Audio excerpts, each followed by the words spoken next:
हर रिश्ता सम्मान चाहता है।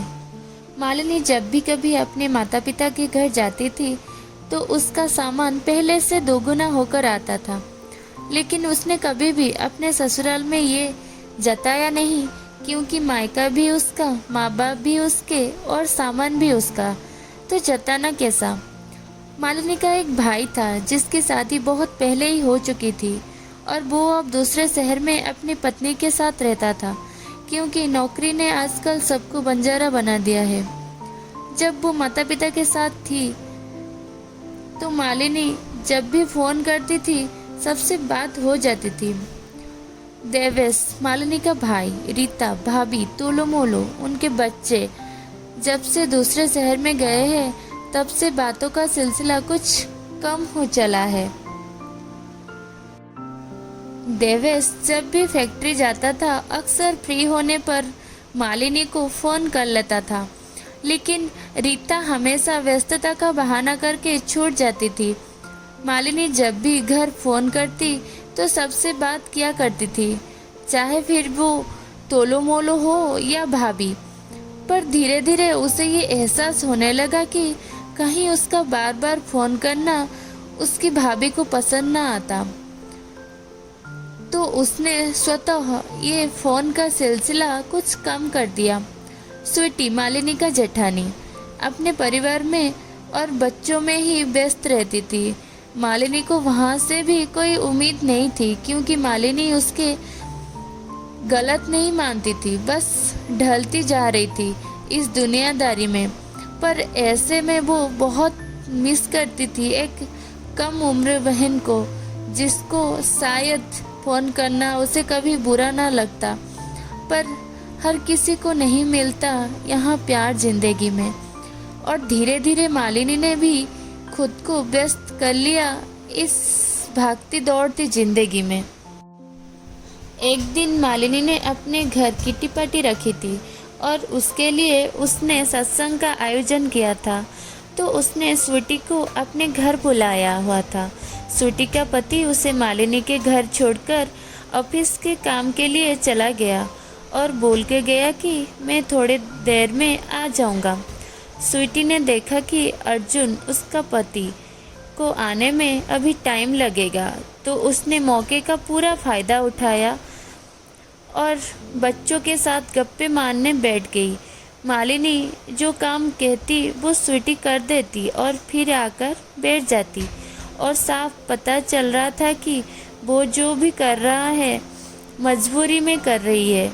तो मालिनी ने उससे कुछ नहीं कहा और सारा काम जल्दी जल्दी निपटाने लगी। सत्संग शुरू हुआ, औरतें आने लगी और थोड़ी देर में अर्जुन भी आ गया, तो स्वीटी ने उसे देखते ही काम करना शुरू कर दिया और औरतों के बीच कानाफूसी भी शुरू हो गई कि मालिनी की मौज है, उसे स्वीटी का सहारा मिल जाता है, हमें तो सब कुछ अकेले ही करना पड़ता है। ये सब बातें मालिनी के कान में पड़ी तो उसे बहुत बुरा लगा, क्योंकि सारा काम उसने खुद ही किया था। पर उसने इस बात पर चुप रहना ठीक समझा। कुछ दिनों बाद मालिनी की भाभी का जन्मदिन था, तो मालिनी ने उसे बहुत अच्छे से मुबारकबाद दी और उसके दूसरे शहर में होने के बावजूद उसके लिए अच्छा सा तोहफा लेकर गई। लेकिन उस दिन उसकी भाभी ने उससे बात ही नहीं की, तो उसे लगा कि शायद किसी बात से उनका मूड ठीक नहीं होगा।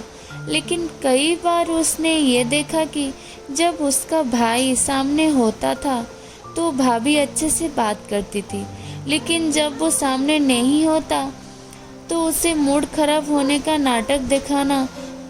मालिनी एक दिन बहुत उदास बैठी थी, तभी उसकी सहेली आ गई, तो मालिनी ने उसका स्वागत किया और उसके लिए चाय बनाकर सब कुछ नॉर्मल दिखाने लगी। तो उसकी सहेली ने पूछा कि कुछ बात है जो तुम्हें परेशान कर रही है। तब मालिनी ने उसे सारी बात बताई। उसकी सारी बातें सुनने के बाद सनाया, उसकी सहेली, ने कहा, देखो मालिनी, सम्मान हर रिश्तों में होना चाहिए, फिर चाहे वो छोटा हो या बड़ा, और अगर सामने वालों को आपका सम्मान करना नहीं आता तो आपको भी एक कदम पीछे हटाकर उसे ये एहसास दिलवाना देना चाहिए। अब मालिनी को समझ आ गया था कि उसे क्या करना है। अगले दिन स्वीटी के बेटे का बर्थडे था तो मालिनी वहाँ गई और ये बोलकर बैठ गई कि उसकी तबीयत ठीक नहीं है और चक्कर आ रहे हैं, बस भैया के जिद करने पर आई हूँ।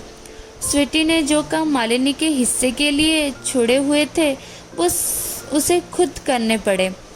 ऐसे में उसका चेहरा उतर गया और जैसे ही उनके सास ससुर आए तो मालिनी बोली, मुझे अब थोड़ा अच्छा लग रहा है, मुझे बताओ ना क्या काम करना है। ऐसे में उसकी सास ने कहा, हमारी मालिनी बिना तबीयत की परवाह किए हमेशा दूसरों के बारे में सोचती है। तो स्वीटी के कान में भी ये बात पड़ी और उसे बुरा लगा, लेकिन मालिनी को सनाया की बातों का असर होते दिख रहा था। कुछ दिनों बाद मालिनी के पास उसकी भाभी का फ़ोन आया कि मुझे किसी मीटिंग के लिए जाना है, तो आप अगर घर पर हो तो मैं वहाँ से होते हुए निकल जाऊँगी, तो इसी बहाने मिलना भी हो जाएगा और मीटिंग से पहले का टाइम भी कट जाएगा। तो मालिनी ने तुरंत कहा कि भाभी मेरी तो कल क्लास है, मुझे उसके लिए अपनी जेठानी के घर जाना है, तो मैं तो नहीं मिल पाऊँगी, सॉरी। मालिनी की बात सुनकर रीता को बुरा लगा तो उसने ठीक है कहकर फ़ोन रख दिया। पर मालिनी के पति को समझ नहीं आया कि उसने ऐसा क्यों किया, पर मालिनी को समझ आ गया था कि अब से उसे किसी के साथ और क्या करना है। आखिर सम्मान पाना सबका अधिकार है।